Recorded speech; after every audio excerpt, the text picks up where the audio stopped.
This case is completely different from any other case I've ever had. I mean, I think nothing will compare to the Alex Jones case. Everything was unusual, right? I mean, nothing in this case went the way that any case is supposed to go.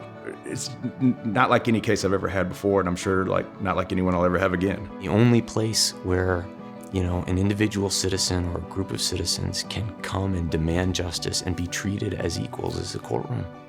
And that's what happened here. I mean, obviously everybody knows about the Sandy Hook school shooting, probably the largest tragedies in our history as Americans. Sandy Hook is a very small part of a very small town in Connecticut, and on December 14th, 2012, shortly after school had started, a shooter shot his way into the school, murdered the school counselor and the school principal, and then entered 2 classrooms and murdered an additional 4 adults and 20 children. Alex Jones, the conspiracy theorist, steps in and takes that school shooting not as the tragedy that everyone else in America has taken it, but took it as an opportunity. And that's really the evilness of that man. Less than 2.5 hours after the shooting, Alex Jones is immediately at it, calling it a government inside job. So what he was telling his audience already, before there was a shred of evidence of what was going on, was that this was a government hoax staged so that there could be a pretext to take people's guns. It reached people and persuaded them that it was okay to then, in their own right, harass these families. Scarlet and Neil, just, I don't know, two of the best humans you could meet. I would have really liked to have known them before this happened, because I see how good of people that they are now, but at the same time, very attuned and well aware of what they've been through. Neil and Scarlet lost their son Jesse at Sandy Hook. Jesse has an amazing story. When Lanzett was in there shooting, Jesse ran, opened the door, and yelled at kids to get out, and then was ultimately killed right there. But he saved 9 kids, which is this sort of amazing, heroic story. Every time Alex Jones would go do this stuff and put these stories out there, they would get tormented. And there's stories of their houses being shot up, their cars being shot up. And at some point he needed to do something. They needed to do something. And I think that's kind of where we came into play. We were, I guess, the week before trial, and I don't know really what happened or how it happened, but the defendants sent us this link, and it had a ton of data on it. Mr. Jones, did you know that 12 days ago, your attorneys messed up? They sent me an entire digital copy of your entire cell phone with every text message you've sent for the past 2 years. And that is how I know you lied to me when you said you didn't have text messages about Sandy Hook. Did you know that?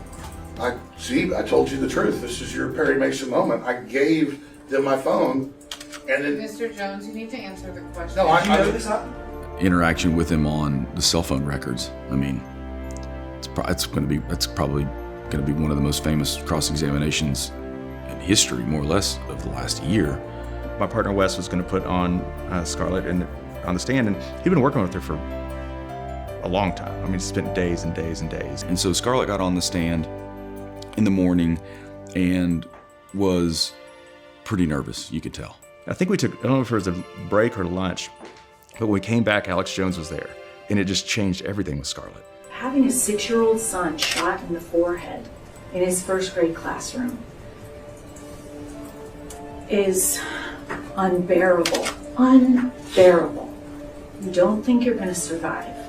Scarlet started looking directly at him and started speaking to him, and the testimony went from a narration to a conversation.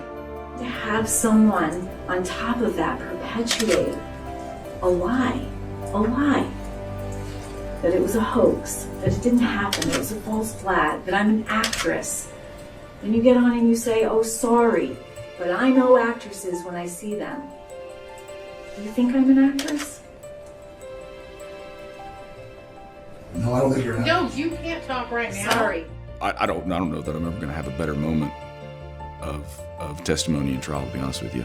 I mean, maybe that's the peak, and that's okay if it is. And then when the jury came back and delivered the punitive verdict, it was a solid affirmation of what we had done, of what we had tried to work for, and for the family.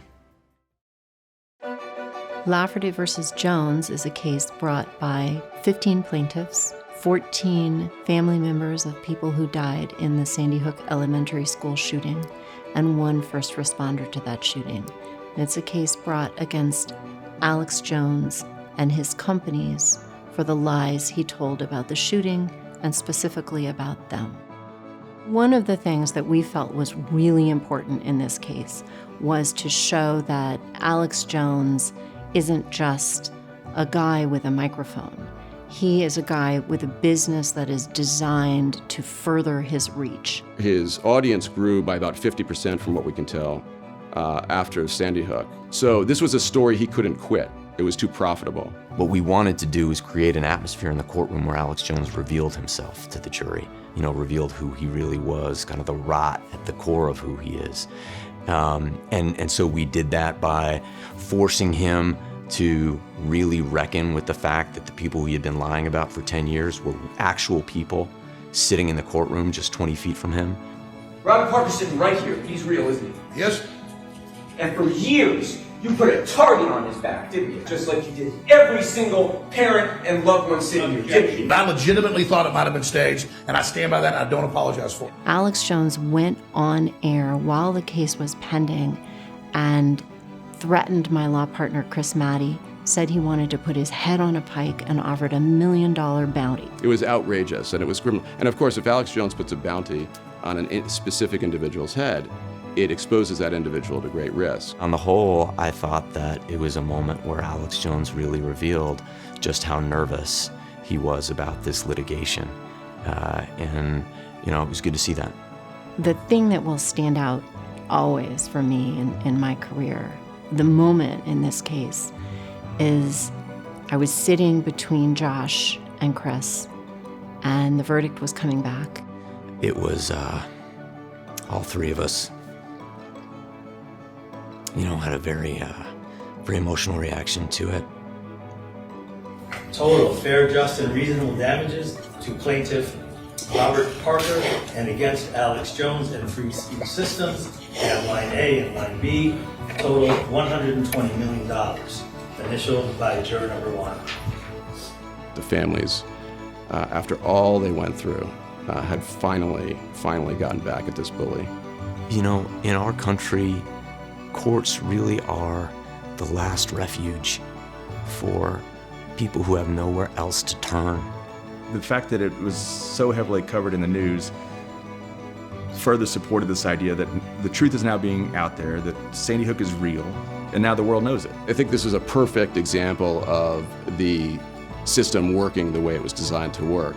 Listen, I think kind of the theme of it during trial remains today, which is speech is free, but lies you pay for. And I'm so pleased that our work for these families has gained this kind of recognition. My first thought was, this is really a recognition of the bravery of the families. Because that's the only reason we had a case to begin with.